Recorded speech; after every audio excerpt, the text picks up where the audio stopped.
अस्सलाम वालेकुम my dear students, I hope आप सब ठीक ठाक होंगे। आज हम बात करेंगे सेमी सॉलिड डोजेज फॉर्म के बारे में। सेमी सॉलिड डोजेज फॉर्म का टॉपिक आपकी इंडस्ट्रियल फार्मेसी सेकंड ईयर के अंदर मौजूद है। सेमी सॉलिड डोजेज फॉर्म वो डोजेज फॉर्म होती हैं जो कि ना तो सॉलिड्स में आती हैं और ना ही ये लिक्विड्स में आती हैं।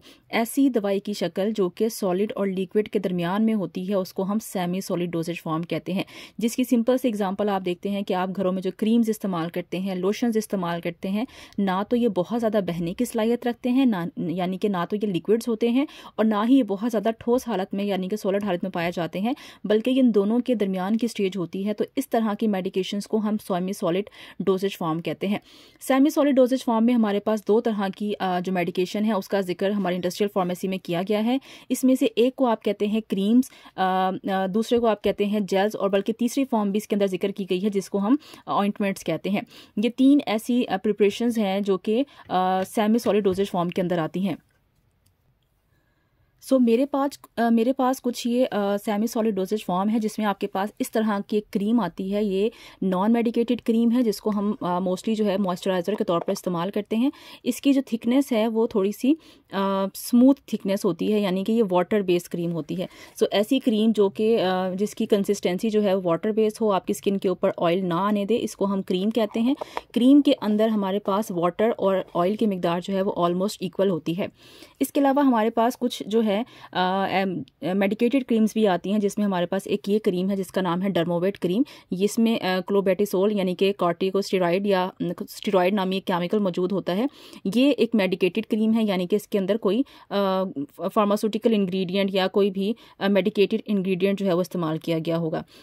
इसको अगर हम खोल के देखें तो इसका टेक्सचर भी क्रीमी है, यानी कि ये भी ईजीली जो है वो हमारी स्किन के ऊपर अप्लाई होती है। इसके अंदर वाटर और ऑयल का बैलेंस जो है वो ऑलमोस्ट इक्वल होता है। देन हमारे पास जो है एक ऑइंटमेंट अवेलेबल है।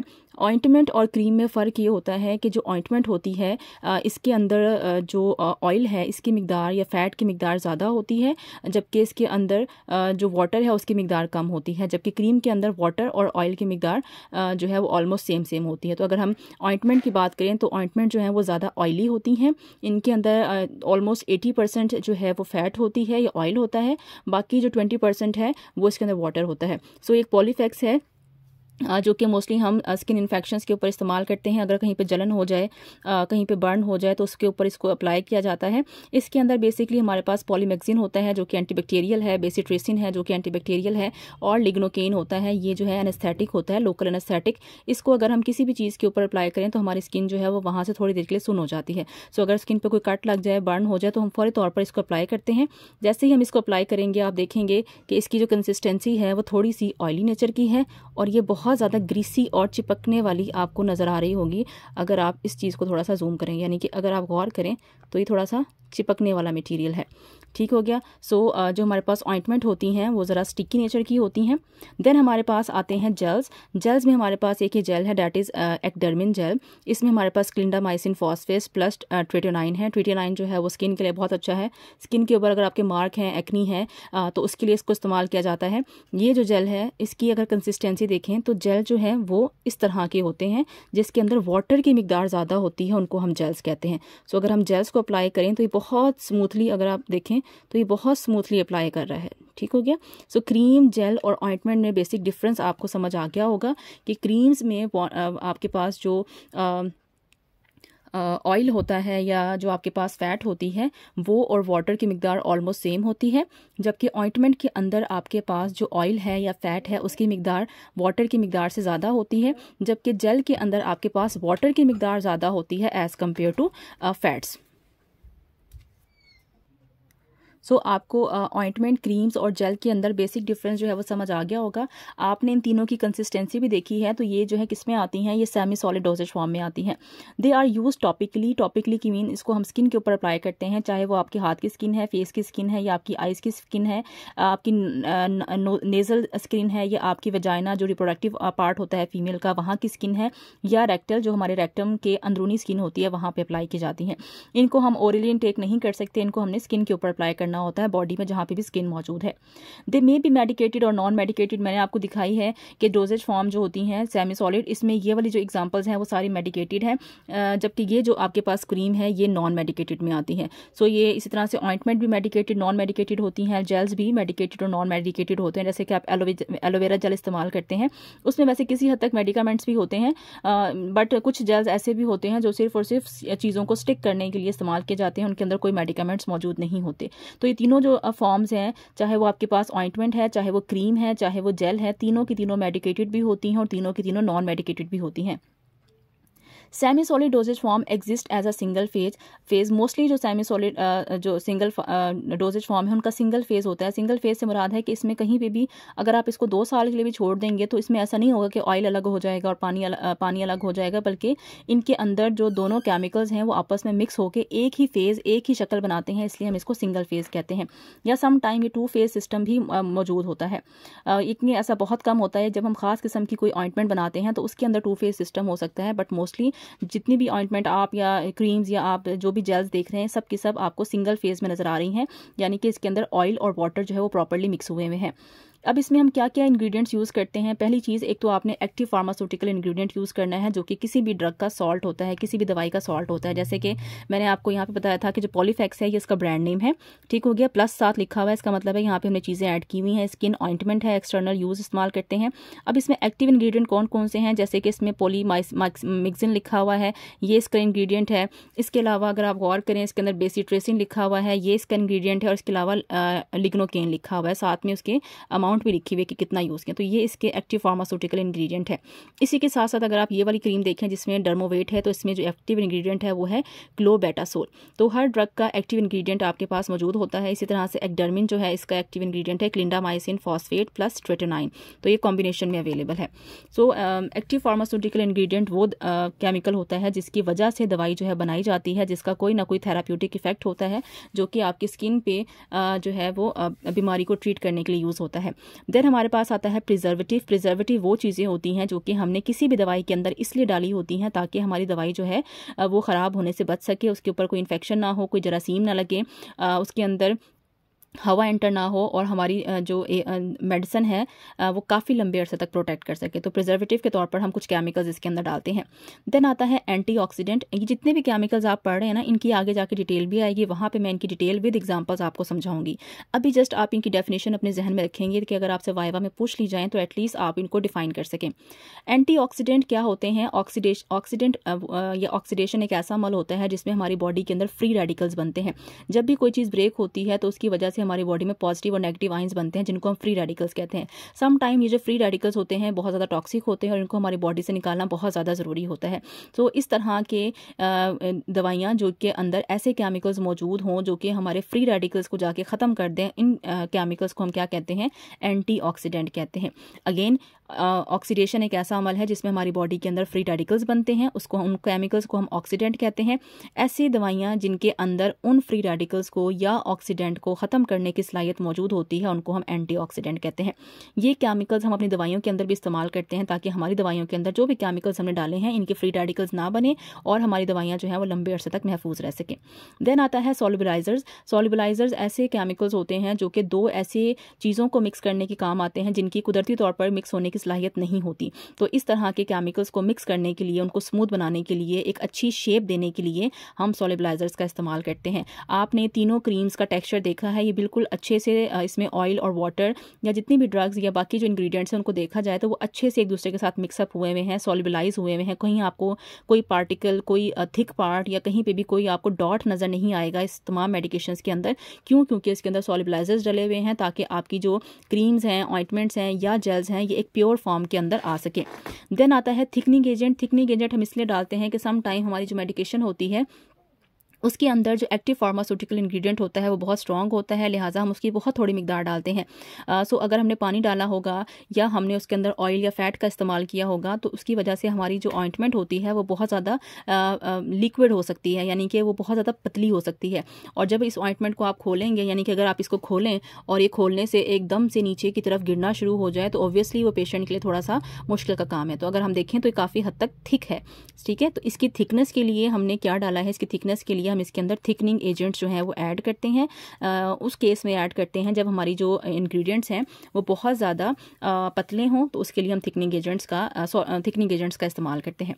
देन आता है इमल्सिफाइंग एजेंट। अगर हम कोई इमल्शन बना रहे हैं या कुछ दो ऐसे लिक्विड्स को आपस में मिक्स कर रहे हैं किसी भी क्रीम के अंदर, जेल्स के अंदर या ऑइंटमेंट के अंदर, जिनके अंदर कुदरती तौर पर मिक्स होने की सलाहियत नहीं होती, तो जैसे कि वाटर और जो ऑयल है उनके अंदर कुदरती तौर पर मिक्स होने की सलाहियत नहीं होती। जब भी आप उनको मिक्स करते हैं पानी अलग हो जाता है और ऑयल अलग हो जाता है।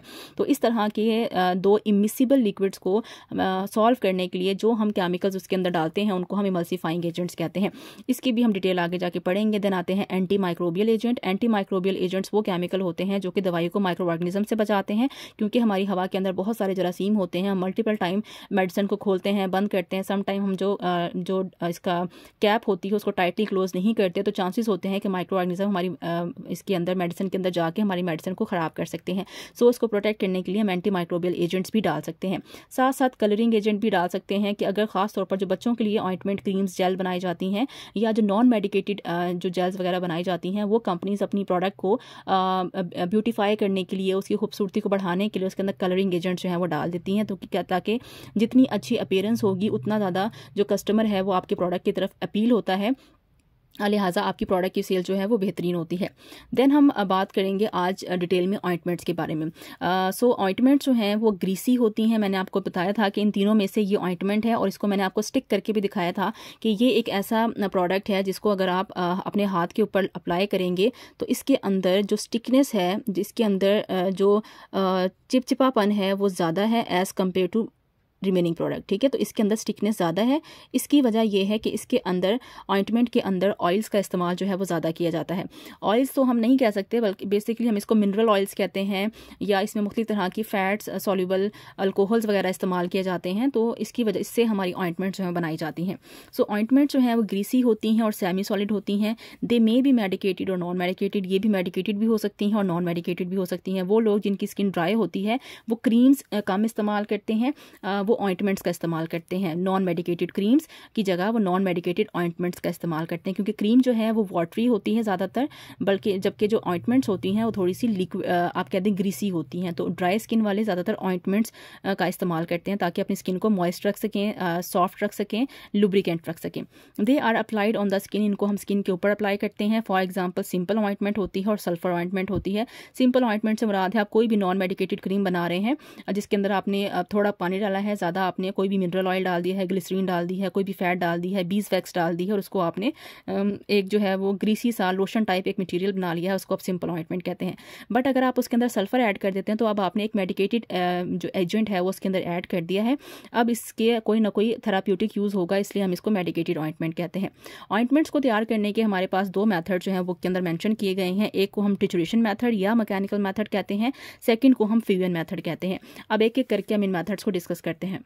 सबसे पहले हम बात करते हैं टिचुरेशन या मैकेनिकल मेथड की। टिचुरेशन का मतलब होता है किसी भी चीज़ को पीसना। आपने पेस्टल एंड मोटर देखी होगी, जो कि आप घरों में मसाला पीसने के लिए हाथ से जो है वो पीसने के लिए एक मशीन ऑपरेटर्स इस्तेमाल करते हैं, जिसमें आपके पास एक डंडा होता है और साथ में आपके पास एक आप कह सकते हैं बाउल सा होता है, और उससे आप उसके किसी भी चीज़ को कूट सकते हैं। तो इसी तरह की एक जो है पेस्टल एंड मोटर नामी मशीन हमारे पास जो है वो लैब में मौजूद होती है, जिससे हम किसी भी चीज़ को रगड़ के, फॉर एग्जाम्पल ये आपके पास कोई प्लेट है, ठीक है, हार्ड सी, और उसके ऊपर एक इस तरह का आपके पास डंडा होता है, और उसे हम इसी तरह से किसी भी चीज़ को जब इस तरह से रोटेट करके पीसते हैं तो उसको हम कहते हैं टिचुरेशन करना। इस मेथड में हमने क्या करना है, ये मैनुअल मेथड है, इसमें आपको किसी किस्म की किसी भी मशीन की ज़रूरत नहीं होती। जस्ट आपको क्या चाहिए, एक पेस्टल चाहिए और एक मोटर चाहिए। पेस्टल एंड मोटर क्या होता है, इसकी जो पिक्चर है ये मैं आपको इसी वीडियो की जो टाइटल होगा वहाँ पे आपको इसकी जो है पिक्चर भी मेंशन कर दूंगी, वहाँ से आप देख सकते हैं क्या होता है। This method is used when base is soft but medicaments are solid and insoluble. ये मेथड हम उस वक्त इस्तेमाल करते हैं जब हमने बेस क्या होती है, बेस के तौर पर कोई भी जो आप कह सकते हैं वो चीज़ जो आप ज़्यादा मिकदार में इस्तेमाल करते हैं, जो चीज़ ऑयली नेचर की होती है, उसको हम बेस कहते हैं। हम ऑइंटमेंट्स के लिए जो बेस यूज़ करते हैं वो ज़्यादातर मिनरल ऑयल्स होते हैं, या कोई भी बीज वैक्स हो सकती है, या कोई भी वैक्स हो सकती है जिसके अंदर चिपकने की सलाहियत होती है, कोई भी फैट हो सकता है, उसमें अल्कोहल भी हम ऐड कर सकते हैं।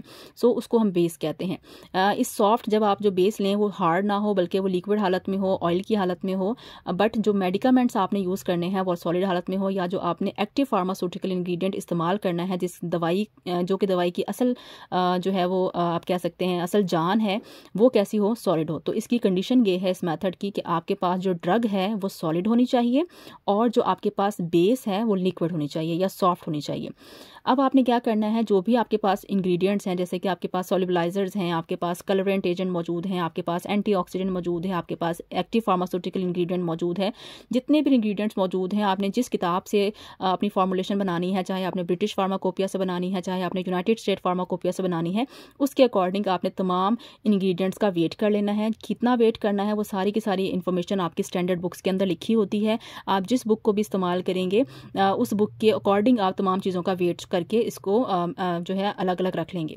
उसके बाद आपने place them in the pastel and motor. तमाम इंग्रेडिएंट्स को वेट करने के बाद आपने उसको पेस्टल एंड मोटर नामी एक मैनुअल जो आपके पास ऑपरेटर्स है उसके अंदर डाल देना है।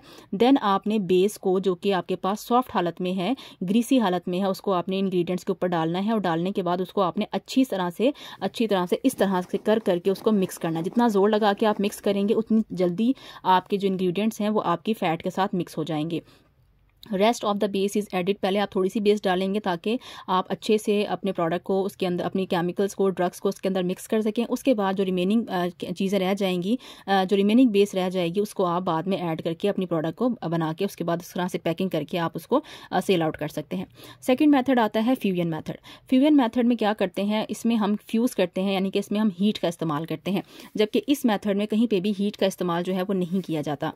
इसमें आपने सिर्फ क्या इस्तेमाल करना है, पेस्टल एंड मोटर, इसलिए हम इसको टिचुरेशन या मैकेनिकल यानी कि अपनी फोर्स आपने लगा के इसको मूव कराना है, हरकत देनी है, पावर अप्लाई करनी है। फ्यूजन मेथड में क्या करना है, सबसे पहले आपने अपनी जो ऑइंटमेंट की बेस है, यानी कि जो भी आपकी फैट है, वैक्स है, मिनरल ऑयल्स हैं, उनको आपने क्या करना है, मेल्ट कर लेना है। ये मेथड हम तब इस्तेमाल करते हैं जब हमारे पास जो बेस होती है वो सॉलिड हालत में होती है, वो सख्त होती है। जैसे कि आप कैंडल्स देखते हैं, मोमबत्तियां देखते हैं, मोमबत्ती के अंदर जो वैक्स होती है वो हार्ड होती है। अगर आप इस तरह की वैक्स इस्तेमाल कर रहे हैं तो फिर आप ज़ाहिर है टिचुरेट नहीं कर सकते क्योंकि वो हार्ड होती है। तो इस तरह की बेस के लिए हमें क्या करना पड़ेगा, पहले उस बेस को वाटर बाथ में रख के मिक्स करना पड़ेगा, मेल्ट करना पड़ेगा। वाटर बाथ क्या होता है कि फॉर एग्जांपल आप इस तरह से करें कि आपने एक पानी का बाउल भर के जो है वो अपने चूल्हे के ऊपर रखा है और उस चूल्हे के अंदर फिर आप अपनी प्लेट के अंदर या किसी भी एक छोटे से बाउल के अंदर अपनी फैट को डाल के उसके अंदर रख दें। ऐसे रखें कि जो पानी का लेवल है वो आपके जो आपने अंदर बर्तन रखा है उसके लेवल से नीचे नीचे रहे। उससे क्या होगा कि जो आपकी डायरेक्ट हीट है वो पानी तक जाएगी, पानी गर्म होगा तो पानी के ज़रिए से जो हीट है वो आपके कहाँ जाएगी, वो आपकी बेस तक जाएगी। तो ये मेथड हम इसलिए इस्तेमाल करते हैं ताकि हमारा जो भी केमिकल है या बेस है उसके ऊपर डायरेक्ट हीट अप्लाई ना हो और वो जल ना जाए। तो वाटर बाथ बने बनाए भी मिल जाते हैं जिनके अंदर ऑलरेडी वाटर होता है और ये इसको हम इस्तेमाल करते हैं लैब्स के अंदर। बट अगर अवेलेबल नहीं है तो हम घर पे भी वाटर बाथ बना सकते हैं। तो आपने वाटर बाथ के ज़रिए से सबसे पहले अपनी जो हार्ड वैक्स है उसको आपने क्या कर लेना है, उसको आपने मेल्ट करके सॉफ्ट कर लेना है। First add base having high melting point and then add base having low melting point. जब आप वाटर बाथ के अंदर बेस रखें तो सम टाइम हम 2 से 3 तरह की बेस जो है वो इस्तेमाल कर रहे होते हैं। पहले आप वो बेस रखेंगे जिसका मेल्टिंग पॉइंट हाई है, यानी कि जिसको ज़्यादा टाइम लगेगा पिघलने में, तो उसको हम पहले डालेंगे। 10-15 मिनट जब उसको गुजर जाएंगे उसके बाद हम दूसरी बेस जिसका मेल्टिंग पॉइंट कम है, जो जल्दी पिघल जाती है, वो डालेंगे। ऐसा हम इसलिए करेंगे कि अगर हम ऐसी बेस जिसका मेल्टिंग पॉइंट लो है वो पहले डाल देंगे तो वो जब तक हम दूसरी बेस डालेंगे वो जल जाएगी। सो जाहिर है जिसको मेल्ट होने में ज़्यादा टाइम लगेगा उसको हम पहले डालेंगे और जिसको मेल्ट होने में कम टाइम लगेगा उसको हम बाद में डालेंगे। Then add drug and other ingredients. फिर इसी के अंदर ये जो बेस आपके पास जब मेल्ट हो जाएगी उसके अंदर आपने ड्रग डाल देनी है और दूसरे इंग्रेडिएंट्स उसके अंदर अच्छे से डाल के आप हाथ से उसको मिक्स कर सकते हैं, यानी कि स्टीरर से मिक्स कर सकते हैं। उसके बाद क्योंकि आप हीट अप भी कर रहे हैं, अगर आप खुद से मिक्स नहीं करेंगे तो आहिस्ता आहिस्ता आपकी जो ड्रग है वो आपके बेस के साथ आसानी से मिक्सअप हो जाएगी। उसके बाद आप क्या करेंगे, क्योंकि वो गर्म है उसको ठंडा करेंगे और उसके बाद उसको मुसलसल स्टीरर करते रहेंगे ताकि कहीं पे भी आपकी जो बेस है या जो आपके इंग्रेडिएंट्स हैं वो अलग अलग ना हो जाएं, बल्कि वो अच्छे से आपस में यकजा हो जाएं। उसके बाद आप उसको ठंडा करके अपनी इस तरह की अपनी जो भी आपके कंटेनर्स हैं उसके अंदर आप उसको सेल कर सकते हैं। सो ये था जी आज का topic about ointments. I hope आपको वीडियो पसंद आई होगी। वीडियो पसंद आई है तो प्लीज़ वीडियो को लाइक करें, चैनल को सब्सक्राइब करें और अपने फ्रेंड्स और फैमिली के साथ और अपने कॉलेजेस ग्रुप में इसको ज़रूर शेयर करें। Thank you so much. अल्लाह हाफ़िज़।